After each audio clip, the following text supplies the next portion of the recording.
to our last scheduled webinar for the year, for the academic year, and I have the privilege and pleasure to facilitate this one. We do have about 79 participants or people who have registered. So you'll see people logging in as they can. But as we wait for a few others to join us, those who know me well, they know that I like to start with a check-in and see how everyone is doing. So if you're comfortable, feel free to put a number in the chat in terms of how are you feeling today. Okay, so let me see, what are we getting? We're getting, okay, 4. Teresa, you're 4. Oh, Nyla, I feel like that too sometimes. Even within the span of 10 minutes, I go between one number and to the other. 7, 8, 2, Amy, 2. A 1. Janice, a 5. Janice, you're, I hope you have some lunch nearby. Oh, yeah, that's a good, this is a check-in, and you should be able to see a slide up on the screen in terms of how are you feeling today. So feel free to put a number in terms of how you're feeling today. It's a quick wellness check-in just to see how we're all doing. Fabulous. A 3. Ooh, excellent. Shika feels like a 9. Oh, I'm sorry. It's important to acknowledge that we're all at different spaces and places, and you and only you know how you feel today. We have quite a variety from 1 to 12 in terms of how we're feeling. So welcome everyone. We have quite a few people registered, so I'm sure people will log in and out as needed and as appropriate. My name is Kolomitro, and I'm the Director of Educational Development with the Office of Professional Development Education Scholarship, and part of my portfolio is faculty development, leading faculty development and interprofessional education. I've done this session quite a few times in the past, so I've done it for the past 10 years or so. So if you have attended a previous one, a teaching dossier, this probably won't be very different, but in some cases, some repetition is needed and helpful. And I will say right from the start that I've reviewed numerous teaching dossiers. So if you're at that stage, then I'm happy to offer our team services to review teaching dossiers and give you feedback on those as needed.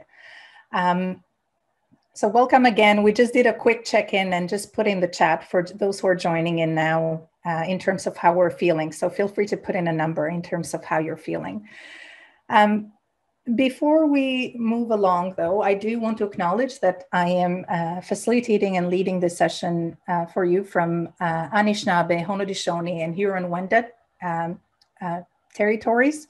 The peoples in these territories and acknowledging the land where we're sitting I realize it's a very small step, but it is an important one to be able to learn and unlearn about oppression and privilege, about the history of colonization.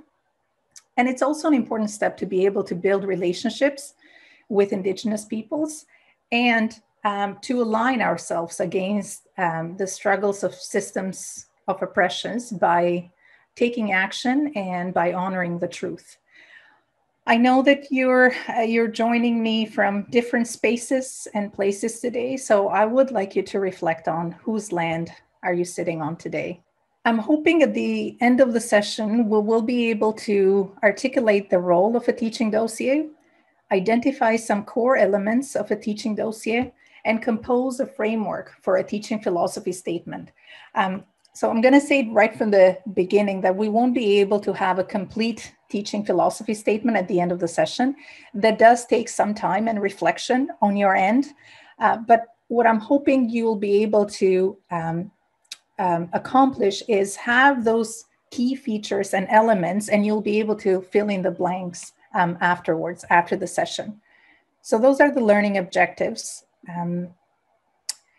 And I would like to start off with a quick question where you can situate yourself. If you have a phone nearby, or you can use your computer screen, if you could please go to this link, poleverywhere.com, Claudiana, KOLO 240, or you can text Claudiana, KOLO 240 to 37607. And once you're able to join, then select one of the options, A, B, C, or D. Basically, I'd like to see if you have started with a teaching dossier, if you've started this process, if you've already curated some documents that could go in a dossier, or if you're at the beginning stages and just thinking about it. So I'd like to see where people are at, and I'm going to open Poll Everywhere once everyone has a chance to participate. Okay, so we have all right, so over more than half of you, 57% have started a teaching dossier.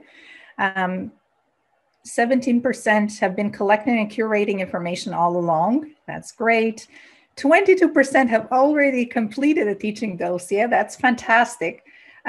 So maybe during this session, you can go back and see if some of the aspects and components that we'll be mentioning today are present in your dossier, and review your dossier from that lens. And we have about 23% who have not begun this process, which is fine as well. This is one of the reasons we are having this session. And it is that time of year as well, where it's tenure and promotion season. All right, thank you so much for participating. I'm gonna stop sharing. I'm sure I don't need to try hard to convince this group why do we need a teaching dossier. I think just by virtue of being in this session, you're convinced that it's important to have one. I do want to talk a little bit though about the different purposes of a teaching dossier and why have one. And the most obvious one is tenure and promotion. If you look at the tenure and promotion criteria, there is a sentence there that says the faculty member can include anything that is relevant to your tenure and promotion process, including a teaching dossier. So it is one of the elements that is needed for tenure and promotion. Some of the teaching awards require that you reflect on your growth as a teacher, as an educator, and those applying for those teaching awards and those recognitions does require having at least a philosophy statement. A teaching dossier also communicates your identity and development as a teacher. And it's needed to clarify your own thinking and help you reflect on who you are as a teacher. And because of that reflection and that growth that comes by articulating your thoughts and ideas, then there is an enhancement in the teaching that's happening as well through the teaching dossier process. So if we were to define what is a teaching dossier, it's a concise compilation of information that systematically documents. Again, we're talking about showing that growth with evidence, the scope, complexity, individuality, and effectiveness of your teaching. And another definition, it presents thoughtfully chosen information, and I've highlighted the word thoughtfully there because the teaching dossier, it's not a repository. We do not put every single document, every single artifact that we have included in a teaching dossier. It is not up to the tenure and promotion committee or the adjudication committee to do the curation. We as faculty, we need to do that curation for them. So we need to thoughtfully and purposefully choose what information we include in the teaching dossier, how we articulate our teaching activities, and what kind of evidence are we providing to show and demonstrate their effectiveness. And this is another study, the Medical Educator Teaching Portfolio. They talk about a teaching dossier being a collection meant to convey the quality and quantity of a faculty's teaching effort, effectiveness, and achievements. So I think those are some keywords to keep in mind. I have to say, from all the dossiers that I have reviewed, there haven't been two that have been alike. They're all very, very different. And it goes back to that expressing that individuality and leaving room for us demonstrating our authenticity, who we are as teachers. There are, however, some common elements across all dossiers.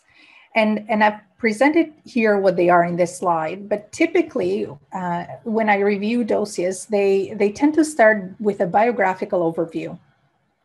And then the next component is the teaching philosophy statement. It follows with some of the teaching commitments.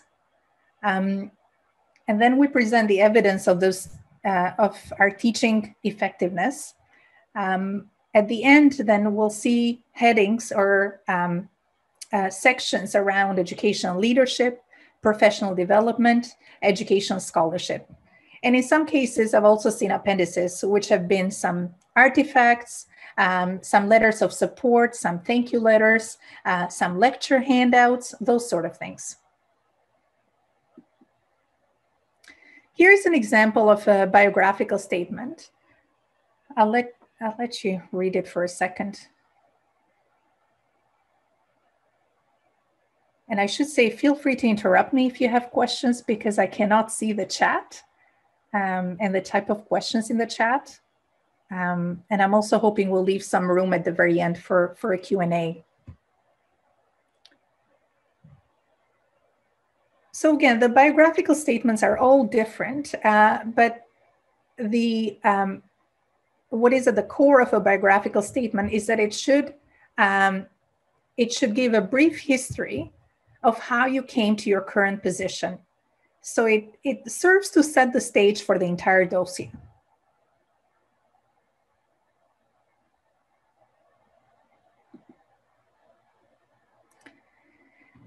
Now, the philosophy statement, I like to call it the glue that holds everything together.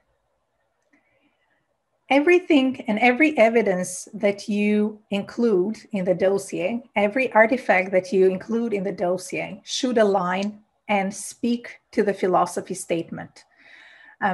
So if you say, I believe teaching and learning is X, Y, and Z, or I believe our students or trainees learn best when X, Y, and Z are in place, then ideally, if I review your teaching effectiveness section, I would like to see some quotes that reflect how your effectiveness at those statements. When you include educational leadership at that section, again, you'll probably highlight areas that speak to some of the statements that you have made in the philosophy statement. So everything that you present in the dossier should tie back to and align with your philosophy statement. And this is why I often refer to this as the glue that holds everything together. It also presents a coherent narrative and a coherent story of who you are as an educator.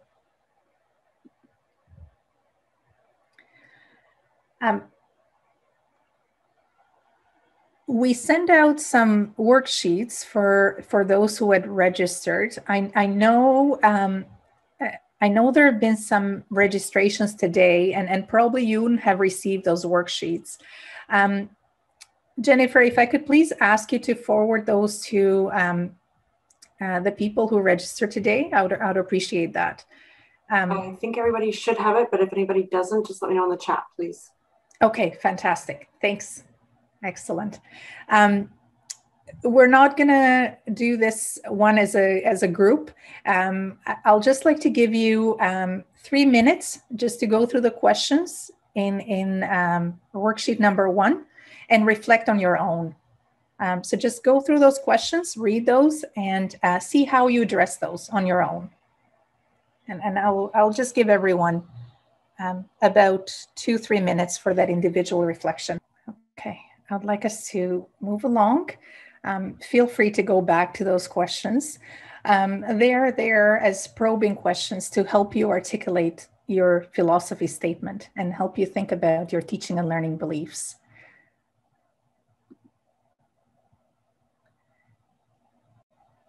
So let's get into we talked a little bit about why we need a teaching dossier, and that was our first learning objectives.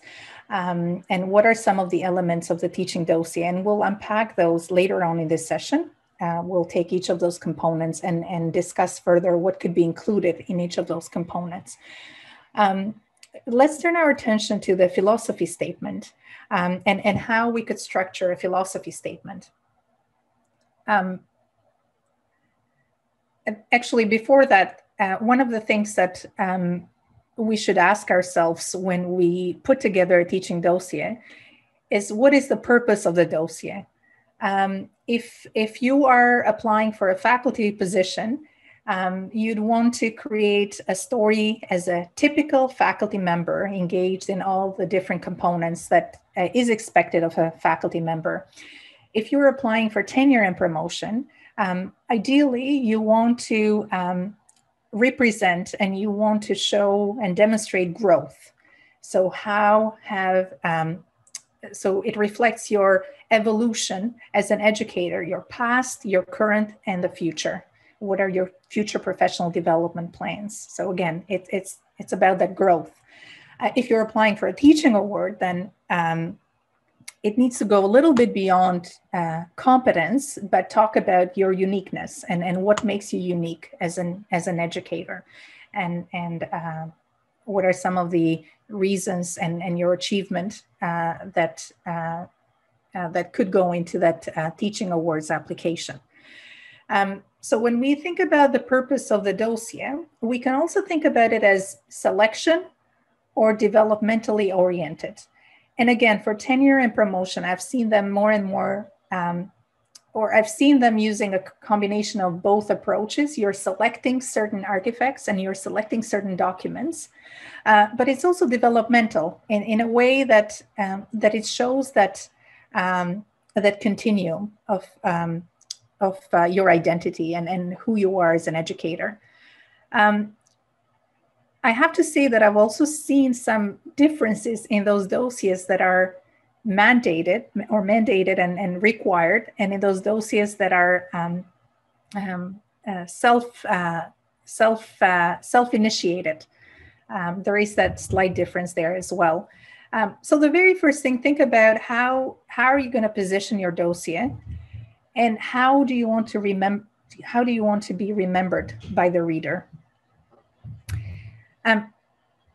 Typically, a teaching philosophy statement starts with what I'm calling here a thesis statement.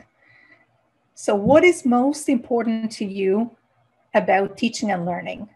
And another way to say that would be, what are your values and beliefs about good teaching and learning? So you'll start with some of those grand statements about teaching and learning, and what is good teaching and learning. Then ideally, you'll provide a little bit of background on your teaching context. Who is your teaching context? Who are the learners that you've taught? And how do you get to know your learners? What are their prior knowledges, and what are their diverse needs? So again, you'll move into that context piece and contextualize the teaching philosophy statement.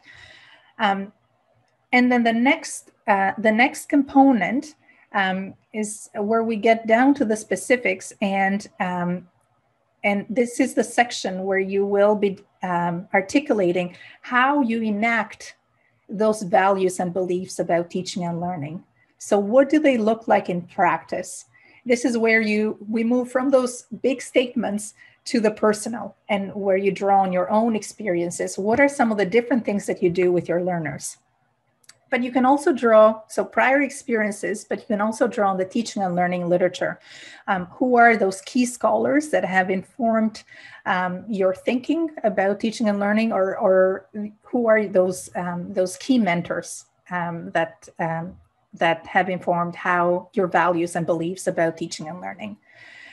And then you will be ending with some kind of conclusion that summarizes your strengths and goals. And the last component that I see in a philosophy statement is your plans for future professional development and future faculty development. The format is usually written in the first person and 1.5 pages, no longer than 2 pages.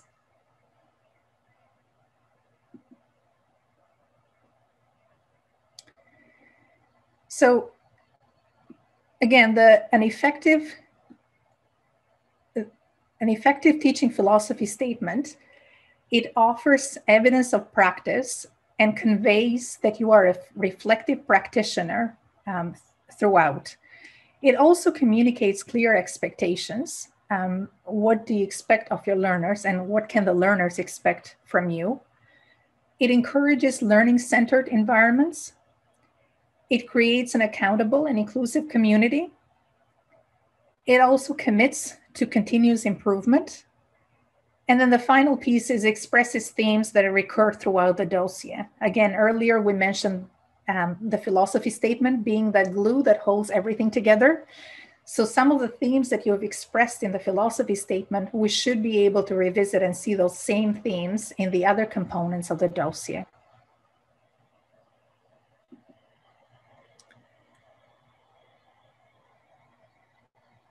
So this is, we're now moving on to the second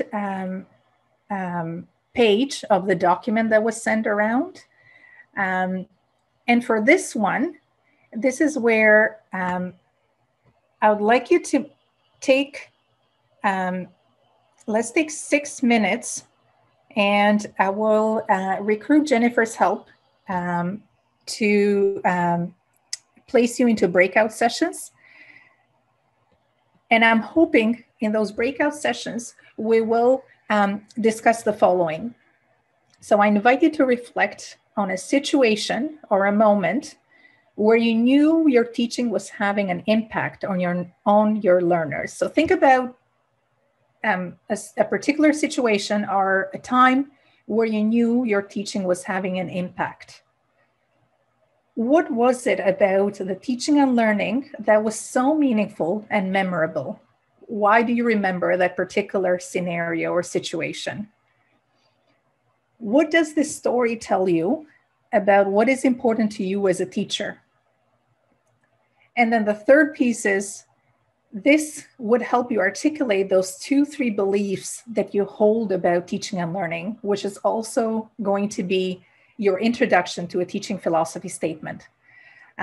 So again, I'm inviting you through with a group of 3 or 4 to reflect on a situation or a moment that you knew your teaching was having an impact. What was it about teaching and learning that was meaningful? What does this story tell you about who you are as an educator? And take notes if you want, because again, this scenario is to help you think and articulate those key beliefs that you hold. Often they're unconscious. So how can we make them more explicit? Those key beliefs that you hold about teaching and learning. Jennifer, are we ready for the breakout groups? I think so. Awesome, thank you. Welcome back, and thank you for participating. I know 5 minutes is nearly not enough to discuss your beliefs about teaching and learning. However, there are 2 reasons why I thought it was important to engage in that activity. And the first one being is that your beliefs about teaching and learning, getting them to think about those, are fundamental to the teaching philosophy statement. But the other reason being is that often when we work on our teaching dossier and our teaching philosophy statements, we tend to work in isolation rather than discussing those with our colleagues. And it might be beneficial to think about the teaching dossier not as an individual endeavor, but also as a place and space where you can discuss it with others. So What are fundamental beliefs about teaching and learning? That's really, again, that orientation to that philosophy statement. Why do you hold those particular beliefs? Again, is it your experience, mentors in the field, the scholarly literature? How do you enact those beliefs? This is where we get to the practicality and the teaching and learning strategies that you use. What is the impact on the learners, self, and colleagues? And in other words, providing some of the evidence of the effectiveness of those teaching strategies. And the last piece, how will you continue to evolve and improve as a teacher? Again, answering and addressing some of these questions will help you articulate, or at least have a very rough draft of that teaching philosophy statement. Let's move on. So we said earlier on that we'll go through some different components of a teaching dossier. And the next one is the teaching commitments. And this is where you'll be listing the courses that you've taught, directorship of courses, any awards, any invited lectures, grand rounds, preceptorship, and a list of students for those preceptorship. So that's the section, the teaching commitments. Here is an example.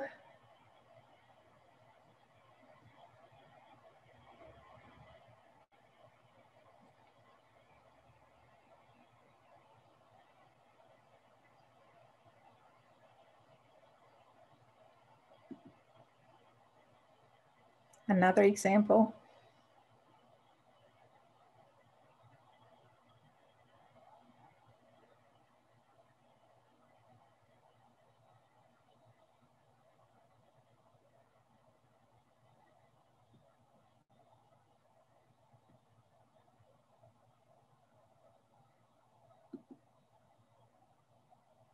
Another example. So again, you're articulating what are your commitments when it comes to teaching? Who were the learners? What level of teaching was it? Undergraduate, graduate, residents, preceptor, acting as a preceptor. So who are the learners?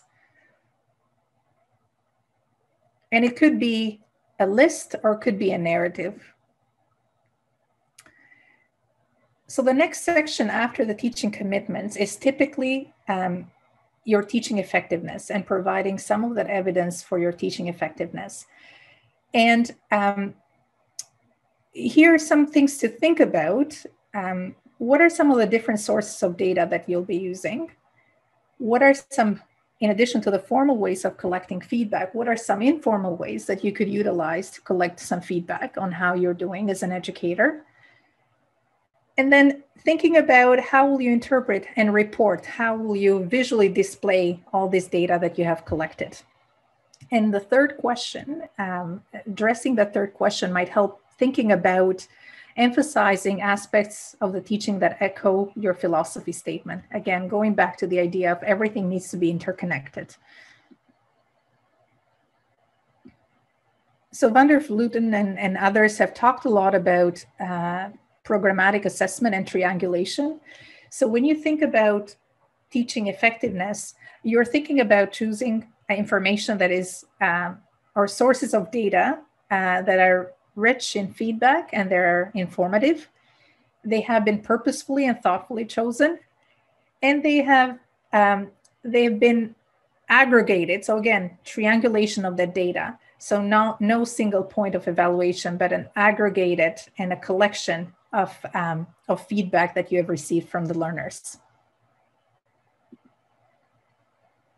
Here is an example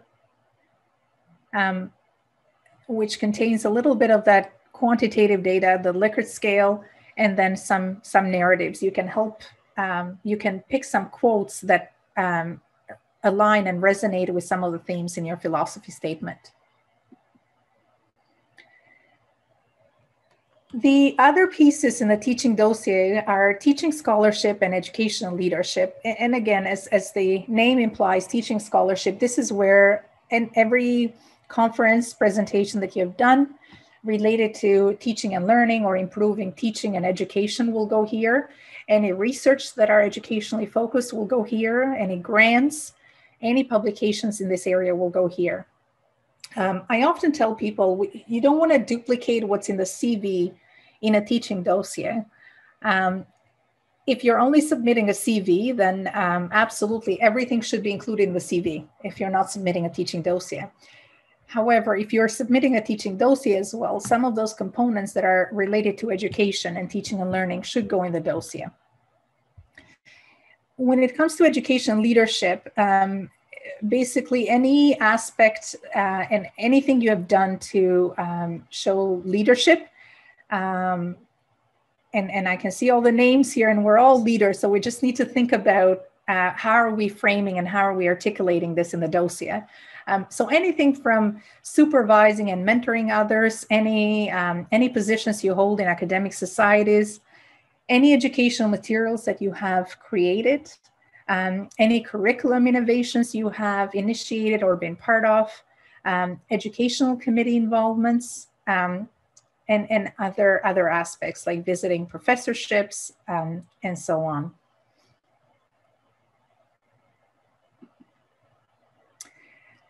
And finally, professional development. So again, through reflection, in the philosophy statement, you'll probably articulate some areas of further growth. So in this professional development section, you could articulate what you have done in the past, any workshops, any seminars, courses, certificates, any memberships, but also plans for the future. What, how do you plan, what are your plans to continue to grow? This is an example, and not because it's perfect, but I just wanted to give you an example of my e-portfolio, which I do need to update, so that you can think about the platform. How are you presenting this? Are you using any platforms online to curate and create your dossiers? There are many out there that are free, like Weebly and other ones. I'm sure there are levels that are more sophisticated that you have to probably purchase. But there are many platforms, so you could have an e-dossier, an electronic form, and you could have the same dossier in a physical form as well for accessibility purposes. So again, thinking about the platforms that you're using. I do also want to point out that in our office, we have created a guide for articulating teaching dossiers, and the link is just on the next slide, and it's also on our webpage, faculty development webpage. But there is a guide that might be helpful to you. And here are more resources, and you're looking for example teaching philosophy statement. There are some examples in the links provided here. So I'd like to leave some room for questions. So I think I'd like to end with saying, for those who haven't started, now would be a good time to get started by participating and presenting in different faculty development sessions and activities, and documenting those. If you have a draft of your philosophy statement or your teaching dossier, ask a colleague or ask our office to have a look at it and provide some feedback. And that's all I had prepared. Dr. Kolomitro, this is Shika. Hi, Shika. Yes. So I have a question, but before I ask my question, I would just like to thank you for the wonderful session and your kind offer to review the teaching dossier for the people who are just beginning it like me. So I'm just beginning this side of my professional career, where I'm teaching a course to graduate students, and I just finished teaching a graduate course to a class of over 100 students of occupational therapy and physical therapy background. So my question is about the teaching effectiveness. So someone who has just started in this role and just have experience of teaching, one or two full courses, and I've just taken a few of the lectures. I do not have much to put in the teaching effectiveness and achievements part of my teaching dossier, though I have few things to put on my teaching scholarship and educational leadership that I have initiated myself. But from the effectiveness side, I feel that it is kind of difficult for me to put a substantial amount of information in there. And also something that is associated with that is the QSAT scores that we get from the faculty. So how to make sure, because in the QSAT you get both the good comments as well as not so good comments from the students. So how to balance out that, because in a class of 100 students, there are diverse learners and their needs are diverse. And for me as an educator, it was so difficult to create a rapport and build a relationship. Because that doesn't match with my own teaching philosophy, because I feel like I should make a relationship with them and provide them an environment where they can explore and read together and discuss together. But it was not very possible in the virtual teaching. So that's why my confusion comes from. So a few things. It's understandable that you won't have that comprehensive data on your teaching effectiveness. And this is why I was highlighting, try to find informal ways to collect that feedback. When in my face-to-face courses, I simply used Post-it notes where in one side students could ask I like ... and they finish the sentence, and the flip side of the Post-it notes, how about? And they could comment on something they want me to improve on or initiate something new and different. And they would post those notes as they left the room. So it could be something very, very informal. Q said it's a formal way to collect feedback. It is very useful. And you're right that some of the comments there will be mixed. However, they will highlight some areas of improvement. So there will be certain themes that come out in those QSET evaluations. And if you articulate what that area is and what your plan for improvement is in the professional development section, I think you're being transparent, honest, and authentic, as in you do have plans and activities lined up to address those areas. I don't know if that answers your question. Absolutely. Yeah. So I was just trying to see how to being transparent, but just not to, just to make sure that we are reflecting that we are ready to grow, and someone who is just beginning in this area and beginning the career as an educator. So thank you for that. Thank you so much. Yeah. No, that's completely understandable. I just have a quick question as well. Thanks for a great talk. So I'm from pediatric endocrinology. So my question actually relates to Shika's question as well, as far as building kind of measures of teaching effectiveness. You had suggested kind of Post-it note types of things.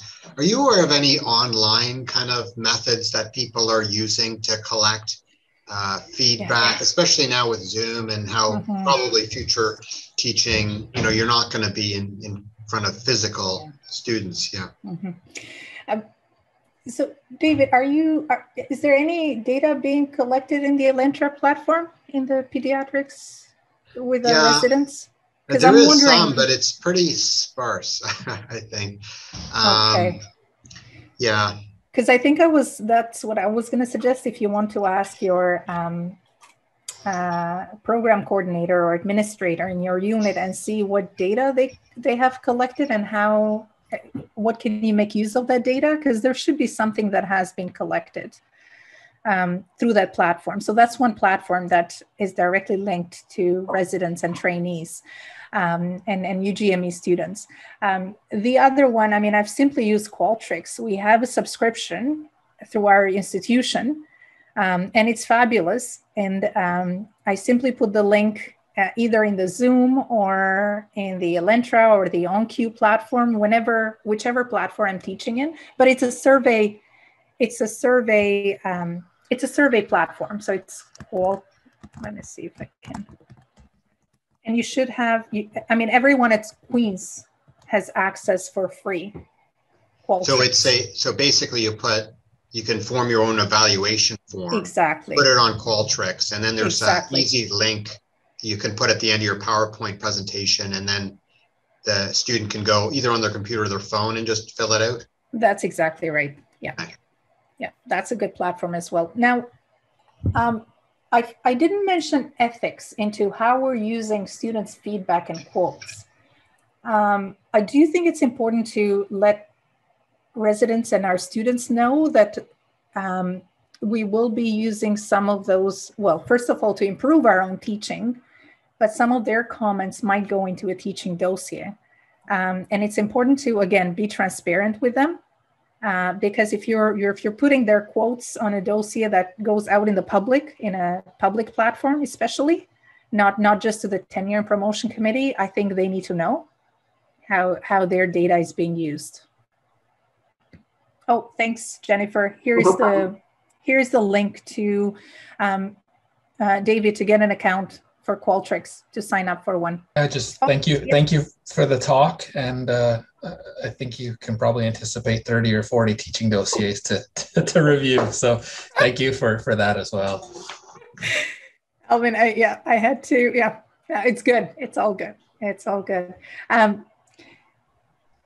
Natalie, absolutely, that's a good suggestion. Using Zoom. So if you're teaching using Zoom or doing a session like this, using the polling feature to collect some student feedback during the presentation, and then downloading those results and using those results as part of your teaching dossier, I think that's a great suggestion.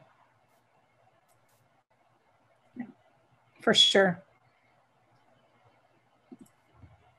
Or if you're using the OnCube platform, it has a survey option as well. I think technology has moved along that everyone is thinking of capturing this kind of data and using it to improve their own teaching or document their teaching effectiveness. Lisa, I don't have an excellent teaching, though. I probably wouldn't call it excellent. I see different things in each teaching dossier. They're, again, I think I mentioned they're so unique that it's hard to unpack that excellent teaching dossier. I don't have permission. I need to reach out to some of the faculty that I've reviewed this year to ask for their permission to share it widely. And this is why I didn't put their dossiers here. I did put some examples that I have permission to share in some of the slides. I can do that. I can reach out if the links that I've provided do not give you a good sense. So I put some links in there with example philosophy statement and dossiers. Try and look through those. Lisa, browse through some of those and see if they're helpful. And if not, maybe I can reach out to individual faculty members. All right, why don't we wrap it up here then?